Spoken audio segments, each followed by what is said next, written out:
Trinona YFSG. Today we're learning this week's poem for Thursday, The Polar Bear. And polar bears, boys and girls, as you know, are Arctic animals. They live up in the Arctic Circle, up in the Northern Hemisphere, and they are fierce predators altogether. They love filling their bellies with lots of fish, and if they can get it, even a bigger thing than a fish, and that's a seal. And that's just the food cycle or the food chain, the chain of life within the Arctic, boys and girls, that all the smaller creatures eat, that are getting ate by the bigger creatures, and then the next biggest creature eats the next biggest creature, and so on. And that's the food chain, and that's the way it goes. So we're asking the polar bear two questions in our poem.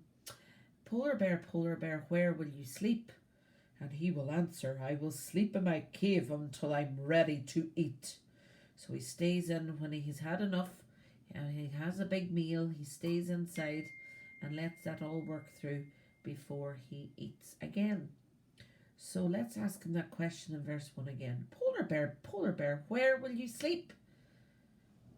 Yes, and he says, I will sleep in my cave until I'm ready to eat. And then we're going to ask him, eat? What do you eat? Or what will you eat? Polar bear, what will you eat?